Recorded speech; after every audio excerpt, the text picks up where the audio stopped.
दोस्तों जय माता दी। माँ दुर्गा तेरी सदा ही जय हो। दोस्तों नवरात्रि की दुर्गा अष्टमी महानवमी पर इस बार पूरे 150 वर्षों बाद अद्भुत संयोग बन रहे हैं। इन अद्भुत संयोग में आप माता रानी की कृपा प्राप्त करने के लिए किसी छोटी कन्या को यह एक चीज जरूर दे देना। आपकी बंद किस्मत के द्वार खुल जाएंगे। माता रानी आपकी सभी मनोकामनाएं पूर्ण कर देंगी। आपको जीवन भर किसी भी प्रकार के कष्ट, दुख, गरीबी का सामना नहीं करना पड़ेगा। माता रानी स्वयं रक्षा करेंगी। दोस्तों नवरात्रि का पावन पर्व माँ आदि शक्ति दुर्गा को समर्पित होता है। नवरात्रि में ऊर्जा की देवी माँ दुर्गा, धन की देवी माँ लक्ष्मी और विद्या की देवी माँ सरस्वती का पूजन किया जाता है। नवरात्रि नारी शक्ति के और कन्याओं के सम्मान का भी पर्व है। इसलिए नवरात्रि में कुंवारी कन्याओं को पूजने और भोजन कराने की परंपरा है। हालांकि नवरात्रि में हर दिन कन्याओं की पूजा करने की परंपरा है, लेकिन नवरात्रि की दुर्गा अष्टमी और महानवमी को कन्याओं का पूजन अवश्य ही किया जाता है। दोस्तों आज हम आपको एक ऐसी चीज के बारे में बताने जा रहे हैं। अगर यह छोटी सी वस्तु आपने नवरात्रि की महाअष्टमी या महानवमी के दिन किसी छोटी कन्या को उपहार में दे दी तो माता रानी की कृपा से आपके जीवन में छाए संकटों के बादल दूर हो जाएंगे, पापों से मुक्ति मिलेगी, साथ ही सुख, समृद्धि और सौभाग्य की प्राप्ति होगी। माता रानी की कृपा से मनचाहा वरदान प्राप्त होगा और माता रानी की कृपा से पूरे साल भर धन की कोई कमी नहीं रहेगी। दोस्तों इस बार गुप्त नवरात्रि की महाअष्टमी 5 फरवरी दिन बुधवार को है और महानवमी का पर्व 6 फरवरी दिन गुरुवार को मनाया जाएगा। दोस्तों नवरात्रि में आने वाली अष्टमी को महाअष्टमी और दुर्गा अष्टमी के नाम से जाना जाता है। इस दिन माँ महागौरी का पूजन किया जाता है। माता महागौरी की आराधना करने से व्यक्ति को सौभाग्य की प्राप्ति होती है, साथ ही सुख समृद्धि में भी कोई कमी नहीं आती। महाअष्टमी के दिन कन्या पूजन करने से माँ महागौरी की असीम कृपा प्राप्त होती है। कन्याओं को माँ दुर्गा का साक्षात स्वरूप माना जाता है और नवरात्रि की महानवमी के दिन माँ सिद्धिदात्री की पूजा करने का विधान है। माँ सिद्धिदात्री अपने भक्तों को समस्त प्रकार के सिद्धियां प्रदान करती हैं। इतना ही नहीं, माँ सिद्धिदात्री शोक, रोग एवं भय से मुक्ति देती हैं। सिद्धियों की प्राप्ति के लिए मनुष्य ही नहीं, देव, गंधर्व, असुर, ऋषि आदि सभी इनकी पूजा करते हैं। भगवान शिव भी इनके आराधक हैं। महानवमी के दिन माँ सिद्धिदात्री की पूजा करने के बाद कन्याओं का पूजन करने से माँ सिद्धिदात्री की कृपा से यश, बल और धन की प्राप्ति होती है। दोस्तों नवरात्रि में कन्या पूजन को सबसे ज्यादा महत्वपूर्ण माना जाता है। जो भक्त नवरात्रि के व्रत भी नहीं रख पाते हैं उन्हें भी कन्या पूजन अवश्य ही करना चाहिए। कन्या पूजन के बिना व्रत और पूजन का पूर्ण फल प्राप्त नहीं होता। नवरात्रि पर कन्या पूजन करने से माँ प्रसन्न होती हैं और अपने भक्तों की हर इच्छा को पूर्ण करती हैं। शास्त्रों के अनुसार कन्या पूजन से सुख, शांति और मोक्ष की प्राप्ति होती है। जो भी भक्त माँ की कृपा प्राप्त करना चाहते हैं उन्हें नवरात्रि की अष्टमी और नवमी पर कन्या पूजन अवश्य ही करना चाहिए। नवरात्रि में 9 कन्याओं को भोजन करवाना चाहिए, क्योंकि 9 कन्याओं को देवी दुर्गा के 9 स्वरूपों का प्रतीक माना जाता है। कन्याओं के साथ एक बालक को भी भोजन करवाना चाहिए, क्योंकि बालक को बटु भैरव का प्रतीक माना जाता है। माँ के साथ भैरव की पूजा आवश्यक मानी गई है। 2 वर्ष से लेकर 10 वर्ष तक की आयु की कन्याओं का कंजक पूजन करना चाहिए। कन्याओं को घर में पधारने पर उन्हें देवी स्वरूप मानकर सम्मान पूर्वक आसन पर बिठाकर उनके पैर धुलवाने चाहिए।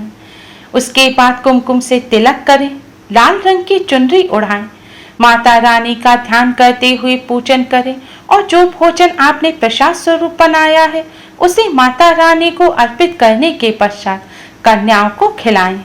भोजन कराने के बाद आप कन्याओं को उपहार अवश्य ही दें और पैर छूकर उनका आशीर्वाद लें। दोस्तों, अगर आप किसी कारणवश कन्या पूजन नहीं कर पा रहे हैं तो भी आप नवरात्रि में किसी कन्या को यह एक छोटी सी चीज अवश्य ही दे दें।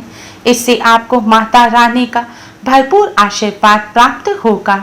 माता रानी को खुश करने के लिए और माता रानी की कृपा प्राप्त करने के लिए सबसे पहले आप एक लाल रंग की चुनरी लें और इस चुनरी को माता रानी के सामने बिछाकर रख दें। अब इस लाल रंग की चुनरी में आप कोई मौसमी फल रख दें। मौसमी फल में आप केला या नारियल रखें तो ज्यादा शुभ रहेगा, क्योंकि केला भगवान श्री हरि विष्णु को अति प्रिय है और नारियल को श्रीफल कहा जाता है जो माँ लक्ष्मी को प्रिय है। दोस्तों, चुनरी में फल रखने के बाद आप इस चुनरी को अपने दोनों हाथों में लेकर माता रानी के सामने हाथ फैलाकर खड़े हो जाएं और आपकी जो भी मनोकामना है वह माता रानी के समक्ष रखें। माता रानी से अपनी मनोकामना पूरी करने की प्रार्थना करें, अपनी झोली भरने की प्रार्थना करें। प्रार्थना करने के बाद यह चुनरी और फल आप किसी छोटी कन्या को दे दें। ध्यान रखें, आपको 2 वर्ष से 10 वर्ष तक की बीच की उम्र की ही किसी कन्या को यह चुनरी और फल दे देना है। चुनरी फल देने के बाद आपको कन्या के चरण छूकर आशीर्वाद अवश्य ही लेना है। दोस्तों, लाल रंग को पृथ्वी का प्रतीक माना जाता है और लाल रंग माता रानी का पसंदीदा रंग है। माता रानी की लाल रंग की चुनरी में इस तरह फल रखकर किसी कन्या को भेंट करने से आपके अच्छे कर्मों का फल आपको कई गुना वापस होकर मिलेगा। आपके घर में सुख समृद्धि में वृद्धि होगी, धन धान्य के भंडार भर जाएंगे। माता रानी की कृपा से बड़ी परेशानी भी दूर हो जाएगी। दोस्तों, कन्याओं को आप भेंट में श्रृंगार की सामग्री भी उपहार में दे सकते हैं। यह श्रृंगार की सामग्री सबसे पहले माता रानी को अर्पित करनी चाहिए। उसके बाद छोटी छोटी कन्याओं में बांट देनी चाहिए। मान्यता है, कन्याओं द्वारा ग्रहण की गई श्रृंगार की सामग्री सीधे माता रानी द्वारा स्वीकार कर ली जाती है। सुहागन महिलाओं को अखंड सौभाग्य के लिए माता रानी को सुहाग की सामग्री अर्पित करने के बाद कन्याओं को अवश्य ही वह सामग्री भेंट में देनी चाहिए। दोस्तों, सुहाग की सामग्री के अलावा आप कन्याओं को चावल भी भेंट में दे सकते हैं। परंपराओं के अनुसार जब कन्याओं को घर से विदा किया जाता है तो विदाई में उनको कोचा दिया जाता है। इस कोचे में चावल और गुड़ दिए जाते हैं। मान्यता है, इससे आपके घर में धन धान्य में वृद्धि होती है।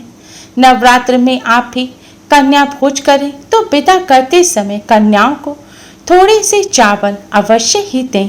इससे आपके घर में संपन्नता बढ़ेगी। सुहाग की सामग्री के साथ या किसी अन्य वस्तु के साथ आप थोड़े से चावल के दाने उस वस्तु में डालकर कन्याओं को भेंट कर सकते हैं। या आपके घर कन्या पूजन के लिए जब आए तब आप कन्याओं के मस्तक पर कुमकुम का तिलक लगाकर उनके मस्तक पर थोड़े से चावल अवश्य ही लगा दीजिए। इससे आपके घर में संपन्नता बढ़ेगी। दोस्तों, नवरात्र में कन्याओं को विदा करते समय उन्हें दक्षिणा के स्वरूप कुछ रुपए पैसे भी जरूर देने चाहिए। ऐसा करने से माँ लक्ष्मी आप पर प्रसन्न होंगी और आपके भंडार भर देंगी।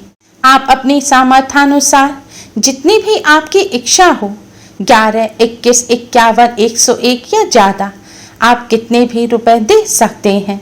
दोस्तों, कन्याओं को उपहार देते समय वैसे तो आप कुछ भी वस्तु उन्हें उपहार स्वरूप भेंट में दे सकते हैं, लेकिन कन्याओं को वह वस्तु उपहार में अवश्य ही देनी चाहिए जिनका वह लंबे समय तक इस्तेमाल कर सकें। आपके दिए हुए उपहार का कन्या जितने लंबे समय तक इस्तेमाल कर पाएंगी उतने ही शुभ फल आपको प्राप्त होंगे। इसलिए आप कन्याओं को उपहार में शिक्षण की सामग्री, किताब, पेन, पेंसिल आदि भी दे सकते हैं। आप कन्याओं को वस्त्र भी दे सकते हैं, लेकिन ध्यान रखें काले, नीले या ब्राउन कलर के वस्त्र कन्याओं को ना दें। कन्याओं को हमेशा शुभ रंग के ही वस्त्र दें। दोस्तों, कन्याओं को कुछ भी उपहार देते समय आप कन्याओं को माता रानी का स्वरूप मानकर ही उपहार दें और उपहार देने के बाद कन्याओं के चरण अवश्य ही छुएं और उनसे आशीर्वाद लें। इससे आपको माता रानी की कृपा प्राप्त होगी और हर परेशानी से छुटकारा मिल जाएगा।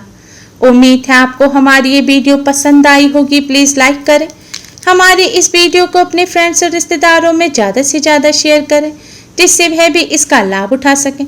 हमारी और भी वीडियोस के लिए हमारे चैनल को सब्सक्राइब करना ना भूलें। Thanks for watching. Radhe Radhe. जय माता दी।